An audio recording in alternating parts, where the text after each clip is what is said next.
Assalamualaikum warahmatullahi wabarakatuh dan salam sejahtera. Video kali ini adalah topik ketiga untuk subjek pengurusan latihan dan modifikasi tingkah laku. Bahagian pertama iaitu untuk SKPM 2093.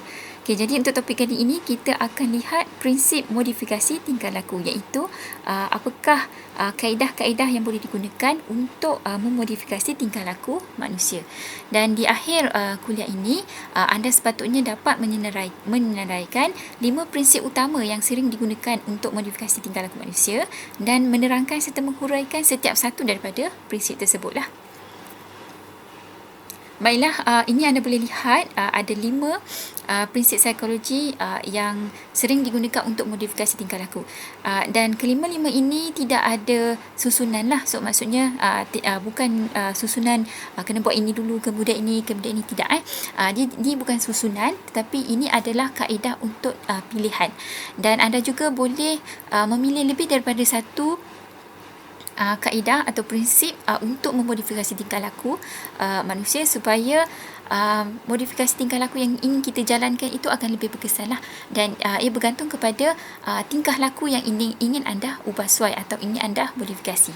Okey, 5 prinsip modifikasi tingkah laku ini termasuklah peneguhan, pemadaman, hukuman, kawalan rangsangan dan tindak balas bersyarat. Dan faktor-faktor keberkesanan menggunakan kelima-lima prinsip ini adalah bergantung kepada kesegeraan.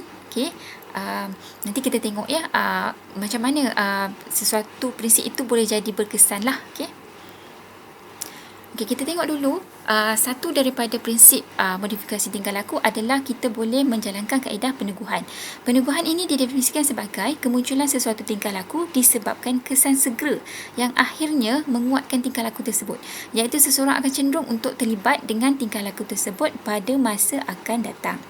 Okey, ini maksudnya adalah apabila kita nak seseorang itu bertingkah laku seperti yang dikehendaki, maka apabila dia menunjukkan sahaja tingkah laku tersebut, kita akan cuba untuk beri dia rangsangan seperti reward dan sebagainya untuk menguatkan tingkah laku tersebut. Dan kalau kita tak mahu tingkah laku tersebut berlaku lagi, kita kurangkan rangsangan. Maksudnya kita tarik rangsangan supaya dia tidak berlaku bertingkah laku begitulah. Okey, contohnya anda boleh lihat semua kawan-kawan anda atau diri anda sendiri ada macam-macam perangai lah. Ada tingkah laku yang baik, ada tingkah laku yang kurang baik, ada tingkah laku yang sangat baik. Okey. Okey, contohnya kita nak lihat tingkah laku kanak-kanak. Okey, kanak-kanak yang bangun lewat pagi dan akhirnya akan menyebabkan dia lewat ke sekolah. Okay, jadi macam mana kita nak ubah tingkah laku kanak-kanak yang bangun lewat ni supaya tak bangun lewat lagi? Jadi kita boleh bagi peneguhan lah selepas dia menunjukkan tingkah laku tersebut. Okey, contohnya kita boleh bagi sama ada peneguhan positif atau negatif. Peneguhan positif adalah kemunculan sesuatu tingkah laku disebabkan penambahan atau pengurangan rangsangan yang akhirnya menguatkan tingkah laku tersebut. Manakala peneguhan negatif adalah kemunculan sesuatu tingkah laku disebabkan pengurangan rangsangan yang akhirnya menguatkan tingkah laku tersebut. Okey, contohnya bila kanak-kanak ni dia bangun pagi lewat, so apa kita boleh buat adalah kita kena tengok dulu lah sebab apa dia bangun, sebab apa dia suka tidur dan bangun lewat. Okay. So contohnya mungkin kita boleh tengok dia ni bangun lewat sebab keadaan persekitaran tu selesa lah untuk dia. Contohnya dia tidur dalam aircon, okay, ataupun tidur kipas terbuka. Jadi dia akan bangun lambat lah sebab dia suka. Okay. Jadi kalau kita nak bagi peneguhan positif, kita kena tambah sesuatu rangsangan supaya okay, supaya menguatkan tingkah laku, supaya tingkah laku tersebut yang kita tak suka tu akan berkurang lah. Okay, ini untuk mengubah daripada tingkah laku yang kita tak suka tadi lah. Okay, contohnya kalau dia bangun lewat saja, kita setkan jam loceng, letakkan di sekeliling dia, letak banyak-banyak jam loceng, dan jam loceng tu akan bangunkan dia lah. So maksudnya itu adalah rangsangan yang kita beri kepada dia, okey, supaya tingkah laku bangun pagi awal itu yang itu yang akan ditunjukkan lah, okey, dan bukan lagi tingkah laku bangun lewat. Okay. So maksudnya kita memberi satu peneguhan untuk memunculkan tingkah laku yang kita nak, dan itu akan menenggelamkan tingkah laku yang kita tak nak lah. Okay, kita juga boleh bagi peneguhan negatif, iaitu apabila dia dah muncul tingkah laku, iaitu tingkah laku tak nak bangun pagi tu, kita boleh kurangkan rangsangan. So maksudnya tadi kan dia tidur tadi tu bangun lewat, okay, sebab aircon sejuk. So kita padamkan aircon, kita padamkan kipas. So rangsangan itu kita kita buang, okay, kita hilangkan rangsangan tu supaya tingkah laku tersebut tidak ditunjukkan lagi. Okay, so kita boleh buat dua cara lah. Sama ada kita boleh bagi peneguhan positif untuk memunculkan tingkah laku yang kita nak, dan tingkah laku yang tak nak tu tak akan ditunjukkan lagi. Ataupun kita boleh buat peneguhan negatif, iaitu mengurangkan rangsangan yang menyebabkan tingkah laku yang tak diingini itu supaya berkurang. Okay? So ada dua jenis lah. So itu adalah maksudnya peneguhan. So peneguhan ni dia lebih kepada untuk kita nak teguhkan tingkah laku yang kita nak tu, ataupun kurangkan tingkah laku yang kita tak nak. Okay, dalam bidang psikologi, peneguhan tingkah laku ni dijelaskan oleh kajian Thorndike tentang pelaziman operan. Okay, so kita boleh tengok kat sini pakar-pakar psikologi ni, sarjana-sarjana psikologi ni, mereka membuat eksperimen menggunakan binatang lah, sebab menganggarkan bahawa binatang, iaitu contohnya mamalia, mempunyai persamaan dengan manusia lah. Okay. Okay, jadi kita lihatlah dia punya eksperimen. But how is a new skill learned? That was a question which began to fascinate Thorndike. To answer it, he built some ingenious puzzle boxes from which cats could only escape by operating latches. And then you go.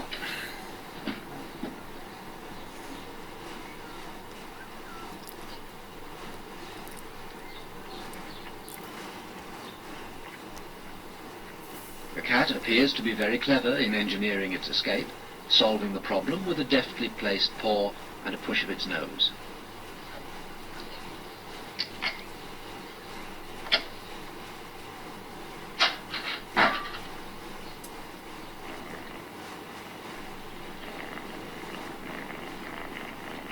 But Thorndike didn't believe that an animal, even a clever cat, understands the consequences of its behavior.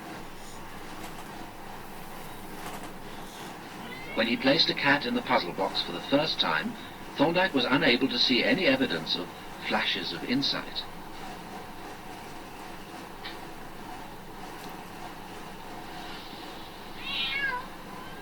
The successful actions appeared first by chance. He proved that the apparent cleverness arose by trial and error, and used graphs to measure the rate of learning.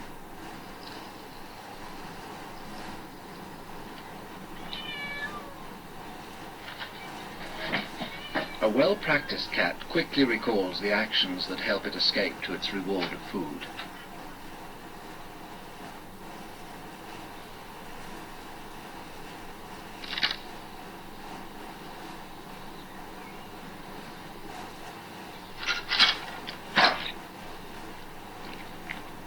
If an action brings a reward, Thorndike believed that that action becomes stamped into the mind.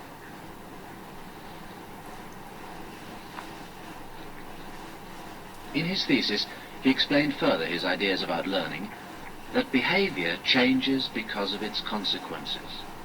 He called this his law of effect, which explained how even wild creatures develop new habits.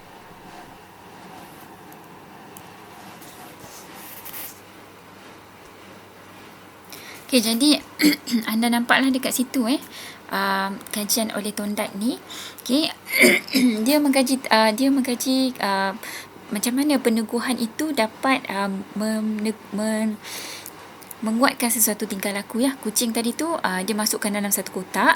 Jadi apabila kucing tu buat try and error dia tertekan selak tu dan pintu tu terbuka dan dia dapat makan. Okay, jadi apabila kucing itu mahukan makanan lagi, dia akan buat benda yang samalah. Okay, jadi benda ni pun terpakai kepada manusia lah. Contohnya anda semua, okay, masa kecil-kecil dulu kan, kalau kita nakal kan, nanti mak dan ayah kita suka beletih kan, sebab kita tak nak mereka tu beletih, jadi kita cubalah bertingkah laku seperti yang mereka mahu. So itu adalah peneguhan lah. So maksudnya kita bertingkah laku seperti yang diingini kerana kita tahu apa reward yang akan kita dapat kalau kita bertingkah laku seperti yang tidak diingini lah. Okay. Jadi ada beberapa term yang anda kena baca, kena faham lah, iaitu contohnya tingkah laku operan adalah tingkah laku yang muncul akibat proses peneguhan. Peneguh adalah akibat yang menguatkan tingkah laku operan. Rangsangan adalah objek atau kejadian yang boleh dikenal pasti dari manusia dan berpotensi mempengaruhi individu.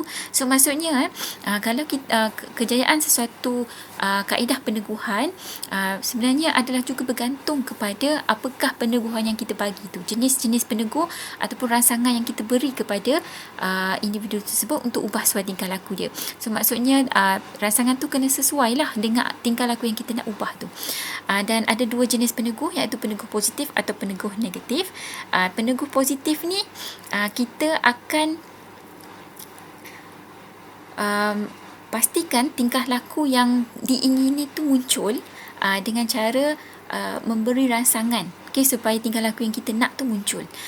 Dan peneguh negatif ni maksudnya adalah kita cuba mengurangkan rangsangan supaya tingkah laku yang kita tak nak tu tak muncul lagi. So itulah yang berkaitan dengan peneguhan. Jadi peneguhan ini dan semua prinsip-prinsip atau kaedah-kaedah untuk modifikasi tingkah laku, faktor-faktor dia bergantung kepada beberapa faktor untuk menjadi berkesan. Iaitu yang pertama adalah kesegeraan. Maksudnya kalau kita nak bagi peneguh tu kena segeralah, bukannya dah lambat baru nak bagi, jadi tak berkesan lah. Contoh katalah kanak-kanak dia nakal, nakal. Jadi ibu bapa ni akan marah lah, ataupun guru akan marah kanak-kanak yang nakal tu supaya dia tidak nakal lagi.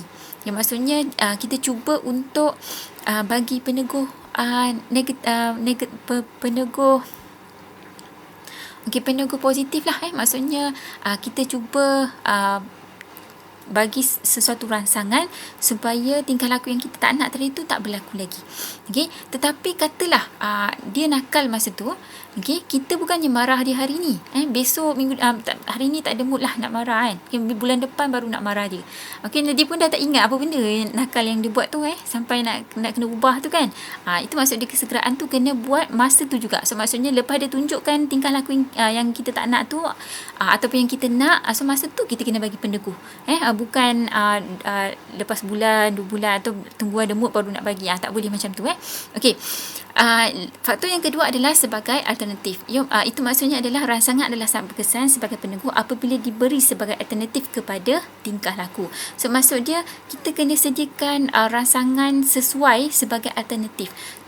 Contoh tadi kan, katalah kita nak kanak-kanak tu dia bangun awal, jadi rangsangan tu kena sesuai lah. Maksudnya mungkin kita boleh kawal dia punya aircon tu, supaya dia tak rasa sejuk dan dia tak bangun lambat lagi. Ataupun kita setkan jam loceng supaya dia bangun awal.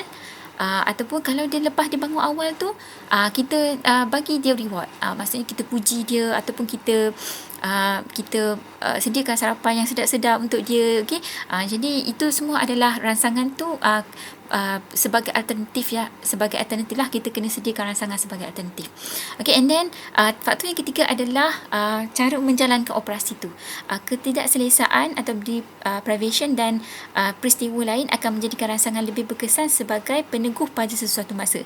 Jadi masa kita menjalankan operasi peneguhan tu, pastikan ada sesuatu yang menyebabkan ketakselesaan supaya peneguh tu lebih kuat. Contoh tadi kan, kanak-kanak tu tak nak bangun pagi.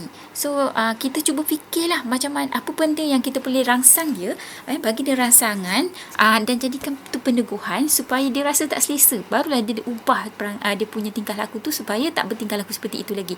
Contohnya dia bangun lewat tadi kan. Jadi kita cuba nak buat dia tak selesa lah supaya dia bangun awal, supaya dia tak tunjuk lagi tingkah laku yang tak bagus tadi lah. Jadi kita matikan aircon, matikan kipas supaya dia rasa tak selesa. Kita startkan jam loceng, bunyi yang sangat kuat supaya dia tak selesa, so dia akan ubah tingkah laku tu. Okey, yang keempat adalah perbezaan individu. Okay, penegur adalah berlainan bagi setiap individu. Okay, contoh katalah anak kanak-kanak ni dia bangun lewat. Okay, jadi kali pertama dia bangun lewat, kita marah dia. Okay, contohlah penegur yang diberi adalah kena marah. Okay, kena marah ataupun kena letih, kena berletih. Okay, kali kedua kalau dia bangun lewat lagi, okay, kita kenalah marah dia 2 kali ganda lebih banyak.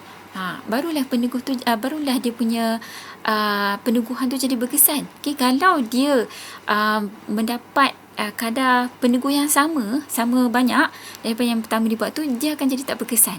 Okay, macam tu juga kalau mak-mak ni kalau hari-hari anak dia buat silap kan, dia tak suka perangai tingkah laku kanak-kanak dia tu, anak-anak dia tu, jadi dia berletih, hari-hari berletih, lama-lama dia jadi tak berkesan sebab tingkah laku yang yang tak diingini tu, dia mendapat penegur yang sama banyak. Okay, so maksudnya okay, contohlah ada 2 orang kanak-kanak yang berbeza. Kanak-kanak yang pertama ni tak pernah kena letih, tak pernah kena marah. Okay, kanak-kanak yang kedua ni hari-hari kena marah. So awak buat apa pun kat dia, kemarah dia macam mana pun lagi, dia tetap tak akan berubah perangai dia, tak akan ubah tingkah laku dia sebab dia terbiasa kan dengan penegur tersebut. Tapi kanak-kanak yang tak pernah kena marah ni, bila kita marah dia, bila dia buat salah, terus dia akan berubah. Sebabnya itu adalah kali pertama dia kena marah dan dia tak nak kena marah lagi. Okey, jadi penegur juga kita kena fikirkan kadar penegur itu adalah berbeza bagi setiap individu. Okey, kekuatan pula, faktor-faktor keberkesanan ni adalah mengikut juga kepada tingkah laku tadilah. Kalau tingkah laku tu kali pertama ditunjukkan, so mungkin jangan bagi penegur yang kuat sangatlah. Okey, kali kedua lebih kuat. Okay, kali ketiga lebih kuat. So maksudnya semakin lama tu semakin kuatlah dia punya kekuatan penegur tu. Okay, contohnya ada kanak-kanak ni dia nakal. Okay, jadi kita tak nak dia nakal lagi. Contohnya dia jenis yang apa yang dia nakal. Okay, dia suka kacau kawan dia. Okay, suka kacau kawan dia, suka bully kawan dia kan. So kali pertama dia buat, gurunya akan rotan sekali. Kali kedua kena makin kuat, walaupun dia sekali ataupun 2 kali, kekuatan rotan tu lagi kuat. So maksudnya mungkin sebelum ni rotan dekat tangan, tapak tangan. Okay, kali kedua rotanlah dekat bukan tapak tangan tapi dekat tangan. Okay, so maksudnya lebih sakit lah. Kekuatan tu kena lebih kuat, barulah benda tu jadi berkesan. Dan faktor-faktor keberkesanan ini seperti kesegeraan sebagai alternatif menjalankan operasi, perbezaan individu dan kekuatan ini juga terpakai kepada prinsip-prinsip modifikasi tingkah laku yang lain lah. Okay? Seperti pemadaman, hukuman, kawalan rangsangan dan juga tindak balas bersyarat. Okey, itu adalah yang pertama tadi, kaedah peneguhan untuk memodifikasi tingkah laku manusia. Okey, sekarang kita tengok prinsip yang kedua. Okey, ni contoh-contoh peneguhan mungkin kita boleh bagi tadi tu puji-pujian, penghargaan, duit dan sebagainya lah. Okey. So kita tengok yang kedua adalah pemadaman. Pemadaman didefinisikan sebagai ketiadaan sesuatu tingkah laku yang lazim akibat kesan peneguhan. Berkemungkinan besar tiada lagi tingkah laku tersebut pada masa akan datang. Okey, pemadaman ini prinsip modifikasi tingkah laku yang kita yang sering digunakan untuk memadamkan terus, maksudnya membuang terus tingkah laku tu. Ini adalah biasanya dibuat untuk tingkah laku yang sangat tidak boleh diterima, sangat tak baik dan tak boleh diterima. Okey, contohnya tingkah laku membuli. Membuli dalam kalangan pelajar sekolah. So kita memang tak boleh ditoleransi lah. Perangai buli tu tak boleh ditoleransi lah. Jadi kena padamkan terus tingkah laku buli tersebut. Okey. So maksudnya untuk pemadaman ni biasanya digunakan bagi tingkah laku yang memang tak boleh diterima lah. Okey. Yang boleh yang tak berapa teruk tu macam tadi tu bangun lewat. Okey. Yang itu dia punya tingkah laku tu tidak menyalahi undang-undang dan tak adalah seteruk tingkah laku yang memang tak boleh diterima tadilah, macam buli dan sebagainya lah. Okey, apabila kita jalankan proses pemadaman ini, biasanya akan berlaku letusan pemadaman, iaitu orang yang kita nak padamkan tingkah laku dia tu, dia akan bila kita bagi dia treatment intervention ni, dia akan jadi macam meletus lah, sebab dia dipaksa untuk tak buat lagi benda yang tingkah laku yang tersebut lah. Dan akan berlaku kekerapan tingkah laku yang ingin dipadam. Yang tadilah contohnya, kalau kita cuba buat intervention pemadaman ni, individu tersebut dia tak sukalah perangai dia tu kena ubah, jadi dia akan meletus, dan keletusan itu mungkin bukan sekali lah, mungkin banyak kali lah, mungkin dia akan mengamuk dan banyak kali lah. Kemudian kita perlu bagi dia masa, barulah tingkah laku yang kita ingin tu akan muncul. Dan biasalah dalam kaedah pemadaman ini, respon emosional dan tingkah laku agresif mungkin akan berlaku lah. Contohnya kes individu dengan mesin air. Mari kita tengok contoh ni. Ni contoh ni contoh, tapi ni bukan mesin air. Ni contoh mesin air, tapi saya nak tunjukkan bagi contoh orang yang merokok lah. Contoh katalah kita nak ubah tingkah laku individu supaya dia tidak merokok lagi. Jadi macam mana kita buat? So kita kena buat satu pelan. Pelan tu dia kena ikut masa, ikut tempoh berkala lah. Contohnya, kalau kita nak ubah tingkah laku daripada merokok kepada tidak merokok lagi, yang pertama kita buat adalah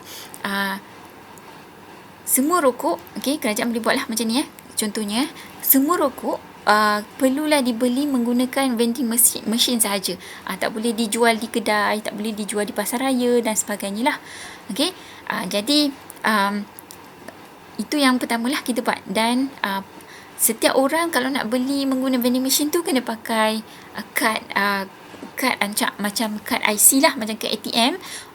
Di mana setiap orang ada limit. Satu hari tu boleh beli satu kotak saja, tak boleh beli banyak-banyak. Lepas tu kita kurangkan, seminggu boleh beli satu kotak saja. Lepas tu kita kurangkan lagi, sebulan boleh beli satu kotak je. Lepas dah sebulan, kita rosakkan semua vending machine yang ada dekat negeri tu, ataupun dekat negara tu, supaya mereka tak dapat beli lagi rokok. Jadi mereka akan berhenti isap rokok lah.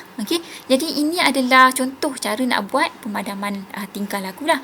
Jadi masa dia mendapat intervensi tu, kita buat intervention kaedah pemadaman kepada orang individu yang merokok ni, akan berlaku letusan pemadaman lah. So, maksudnya mestilah dia marah kan, sebab tak dapat beli rokok. Jadi mungkin dia akan tendang mesin mesin tu ke, dia akan mengamuk dan sebagainya lah. Tapi ini adalah perkara biasa. Jadi lama-lama tu dia akan terbiasa dan dia tidak akan mengamuk lagi lah. Dan akhirnya barulah tingkah laku yang tak dikehendaki itu tadi akan terpadam. Jadi kita dapat tengok cara kaedah ini dilakukan, dan kita juga boleh adaptasi kaedah ini gunakan untuk ubah tingkah laku lain yang kita tak inginlah. Contohnya kita nak hilangkan perangai buli dalam kalangan pelajar sekolah, dan sebagainya lah. So kita pergi balik. Jadi terdapat variasi prosedur pemadaman, iaitu peneguh positif tidak lagi diberi selepas bertingkah laku. So maksud dia, jika pemadaman itu kita lakukan, contohnya lepas pemadaman berlaku, katalah lepas 3 bulan, perokok-perokok ni kat Malaysia ni semua dah tak merokok lagi. Jadi kita pun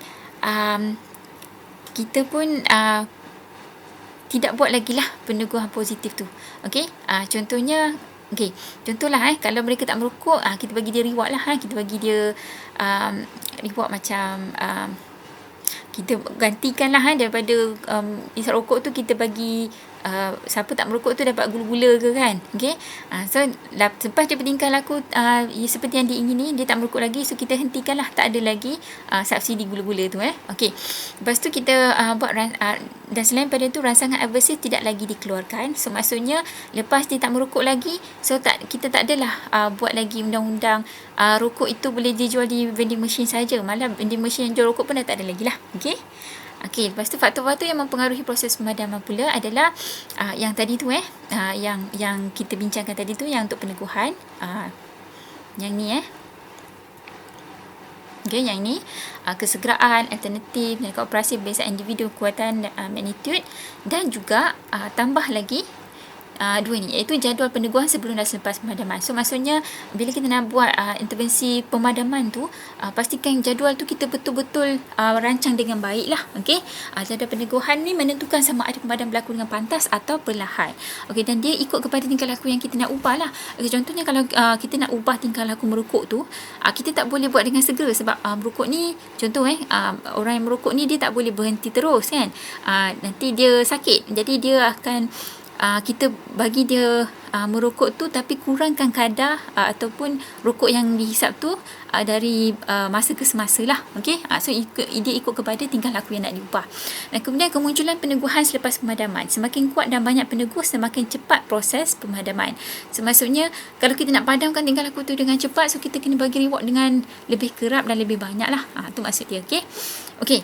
So itu adalah tentang pemadaman. Jadi ada beberapa term yang anda semua kena faham lah. Contohnya tingkah laku melarikan diri.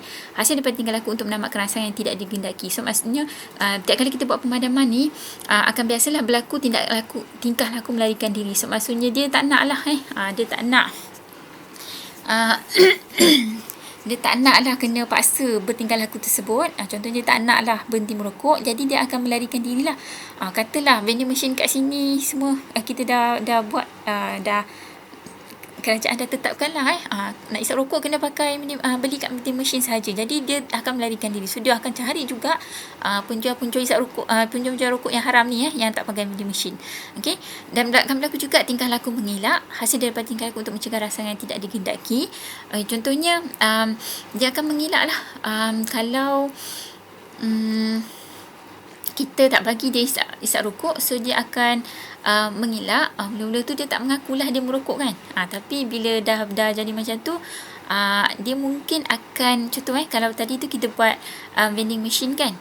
Vending machine tu kita guna kad macam kat ATM, ada nama semua. Satu orang boleh beli satu kotak saja satu hari. Kemudian ikut jadual tu, seminggu satu kotak, lepas tu sebulan satu kotak. So dia tak nak macam tu. So macam mana dia nak mengelak adalah dia akan pinjam kad ATM pada orang lain supaya dia dapat isap rokok banyak juga, untuk mengelak daripada tingkah laku tersebut. Okey, prinsip primat. Prinsip primat pula adalah peneguhan positif untuk menyebabkan tingkah laku yang tinggi berkemungkinan hasil daripada tingkah laku yang rendah kemungkinan. Contoh, kini contohlah, ibu menyuruh anak meniatkan kerja sekolah sebelum dapat bermain dengan rakan-rakan. Kini contoh je lah. Okay?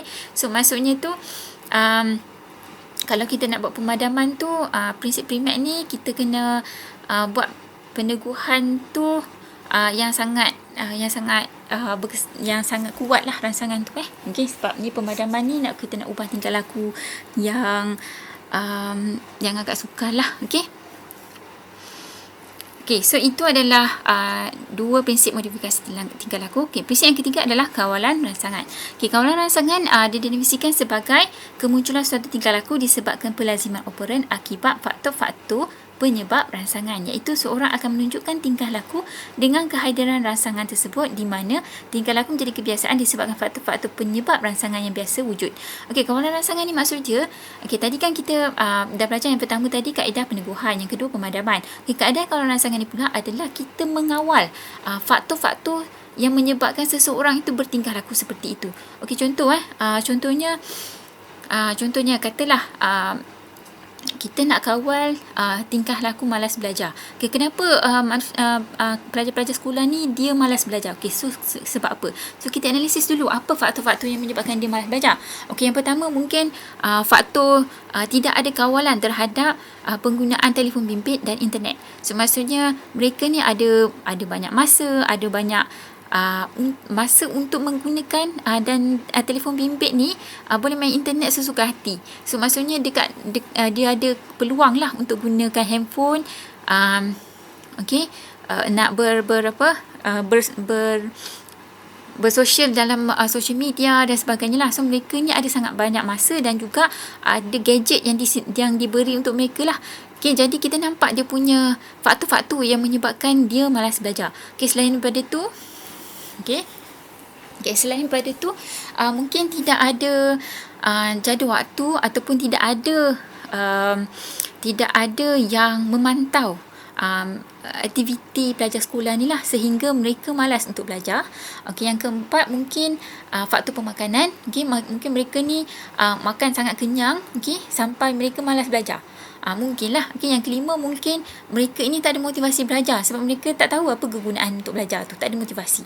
So kita nampak sebelum kita nak kawal rangsangan tu, kita kena tahu dulu faktor-faktor yang menyebabkan seseorang itu bertingkah laku seperti itu. Contoh tadi, kita nak kawal tingkah laku malas belajar supaya tingkah laku ini tidak ada lagi dan tingkah laku rajin belajar yang ditunjukkan. So kita nampak ada 5 faktor tadi, so kita boleh kawal lah. Kita kena tahu dulu faktor dia. So kita nampak faktor tadi tu, so kita cuba untuk kawal kelima-lima faktor ini. Jadi kawalan rangsangan biasanya dibangunkan menggunakan latihan pembezaan rangsangan di mana tingkah laku diteguhkan rangsangan dan faktor-faktor penyebab rangsangan. So maksud dia kita cubalah kita cuba bezakan rangsangan-rangsangan yang tadi tu melalui latihan. Contoh tadi salah satu faktornya adalah dia ada gadget. So gadget ini dia ada handphone dan ada internet dan boleh ada masa lah untuk membuang masa dan tak suka belajar. Jadi apa yang kita kena boleh buat adalah kita cuba buat latihan pembezaan rangsangan lah. Maksudnya tu ibu bapa ataupun guru, kita kawal masa penggunaan gadget dalam kalangan pelajar sekolah ni. So maksudnya satu hari tu mereka boleh main handphone tu, boleh main gadget tu boleh. Tapi bukanlah balik rumah je tu boleh main 24 jam kat rumah, tidak. So maksudnya dekat rumah mungkin boleh main 1 jam sahaja atau 2 jam sahaja. Macam tu lah. So itu maksud dia kita kawal rangsangan tu menggunakan latihan pembezaan rangsangan. Kemudian latihan pembezaan rangsangan boleh dilakukan bersama dengan peneguhan, hukuman dan atau pemadaman. So maksudnya kita juga boleh gabungkan kaedah-kaedah prinsip modifikasi tingkah laku yang lain supaya kawalan rangsangan tu jadi lebih berkesan. Dan ini dipanggil sebagai kawalan rangsangan lah. Contoh tadi, yang pertama tadi pasal gadget kan. Yang kedua tadi mungkin tak ada motivasi. So kalau nak bagi motivasi tu, kita bagilah peneguhan positif. So maksudnya hari-hari akan ada seorang yang bertugas untuk memberi motivasi kepada pelajar sekolah ni supaya mereka ni rajin belajar. So dia ceritalah yang pemotivasi ni akan ceritalah kenapa kena belajar kan, sebab apa kepentingannya dan sebagainya lah. Lepas tu yang faktor lain pun semua tu kita kawal lah. Kita kawal supaya pelajar ni rajin belajar. Dalam bidang psikologi, kawalan rangsangan ni dijelaskan oleh kajian Ivan Pavlov tentang pelaziman klasik. So eksperimen dia adalah tentang anjing, tulang, makanan dan juga loceng. So kita tengok ya video.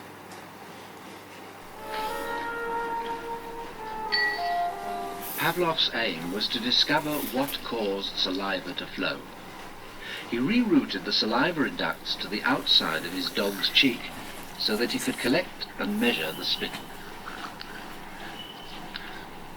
Perhaps, he thought, the production of saliva might be the result of a fixed nervous reflex, like a knee jerk. 5 минут 42,5 After taking many measurements of spittle, he confirmed that the dogs drooled automatically when their tongues touched food. He called the response the salivation reflex. 4,5. Хорошая собачка. Я предлагаю поменяться. But his work started to run into trouble. As his dogs became familiar with the experimental routine, they started to fill their cheek tubes before Pavlov had a chance to stimulate their tongues. The dogs were learning to anticipate food. Pavlov tried a new technique. He erected screens so that the dogs couldn't see what was going on. Before passing meat through the hatch, he introduced a stimulus that was totally unrelated to feeding. A ticking metronome.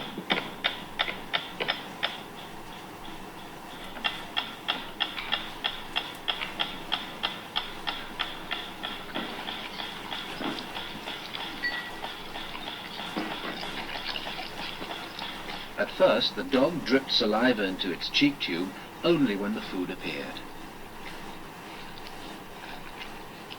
But after a number of trials, the dog began to connect the ticking with the arrival of meat.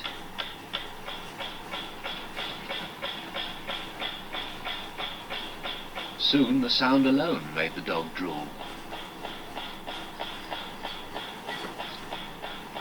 Eventually, the dog salivated as much to the ticking itself as it did originally to the presentation of food. Полная! Идите сюда. Что я говорил? He called this new response the conditioned reflex. Пока.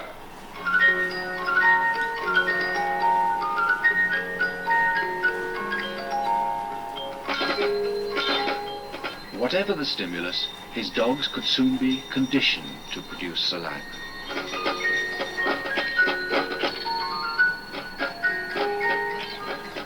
Pavlov believed that he had discovered how animals learned, even in the wild.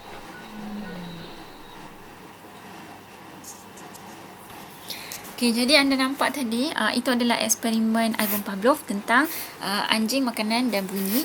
Okay, so maksud dia anjing ini dia nak bertingkah laku mengeluarkan air liur. Okay, jadi tingkah laku mengeluarkan air liur tu boleh dikawal lah melalui apa yang melalui peneguhan yang boleh dibuat lah. Okay, contohnya melalui kawalan rangsangan lah. Okay, cuba tengok anjing ni, dia mula-mula dia bagi makan. Okay, jadi bila bagi makan tu anjing tu keluarkan air liur. Okay, kemudian dia bagi makan dengan membunyikan bunyi loceng. Bukan bunyi loceng lah, bunyi jam tadi tu. Okay, lepas tu dia bagi anjing tu makan. Jadi tiap kali anjing tu yang kali pertama tu dia bagilah bunyi dan juga makanan. Jadi anjing tu mengeluarkan air liur. Dan so lain kali bila dia bunyikan bunyi tersebut, anjing tu tetap mengeluarkan air liur sebab dia ingat dapat makan. Okey. Jadi bila dia tukar bukan bunyi jam TikTok tadi ni, tapi dia bunyi macam-macam lah, bunyi loceng dan sebagainya, tetap anjing tu kalau dia bagi bersama dengan makanan, anjing tu akan mengeluarkan air liur sebab dia ingat akan dapat makan. Okey, jadi ini membuktikan bahawa tingkah laku boleh dikawal melalui kawalan rangsangan. Okey, so itu adalah eksperimen yang dijalankan oleh Ivan Pavlov. Okay, jadi itu saja untuk kita punya topik kedua, iaitu prinsip psikologi untuk modifikasi tingkah laku bahagian pertama. Kita akan sambung video seterusnya untuk bahagian kedua. Okey, terima kasih.